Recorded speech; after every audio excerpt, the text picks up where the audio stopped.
U.S. agricultural goods are starting to make their way to China after the president's deal with Xi Jinping. But farmers in the Midwest say the new revenue stream is not enough to make up for losses from the trade war. CBS News correspondent Lana Zak is in Iowa and has been following this story for us all year. So, Lana, let's talk about how much are Chinese buyers actually taking in?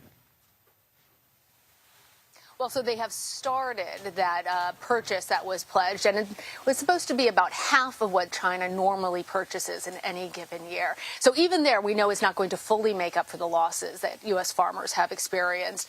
But they are starting to make those purchases now, and in fact, Jim Sutter, the CEO of the Soybean Export Council, is in China, and here's what he had to say.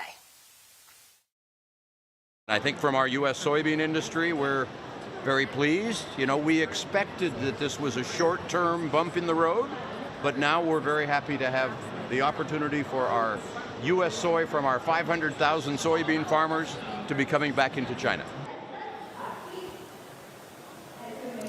So you hear him with that optimistic note there, Vlad, but the farmers back here in the States, they're feeling still a fair measure of anxiety about the entire situation.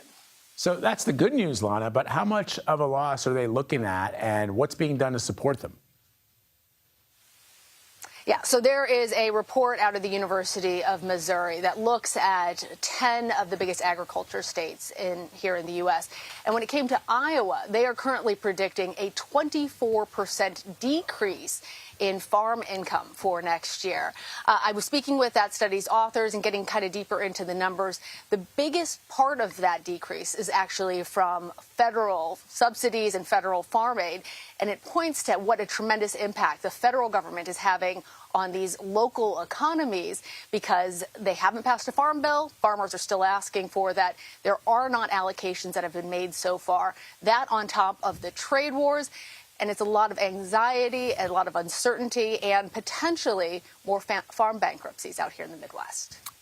So, Lana, I am previewing a clip from 60 Minutes this upcoming Sunday with Cecilia Vega talking to some farmers, and there was one particularly heartbreaking moment where a farmer lamented the fact that his family's farm, which I guess had been in the family for multiple generations going back to the 19th century, was in danger of being lost. What are you hearing from farmers in Iowa? Could they lose their farms?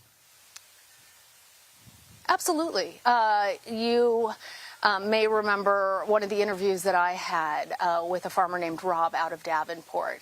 He recounted to me tearfully, which is rare for a farmer. That's not sort of the MO of the average farmer. But going through the experience of hearing his parents come close to losing the farm during the 80s farm crisis, and now as his kids are looking towards taking over the family farm, he is not sure that that's in fact going to happen for him and for so many of his friends. These centuries-old farms, they're in a better position though than the new farmers. Those are the ones that the economists that I'm speaking with say are most in danger because they have greater startup costs. Oftentimes they don't own their land, and for those farmers, this situation is really a crisis. Yeah, it certainly sounds like it. Lana Zak reporting from Iowa for us. Lana, thank you.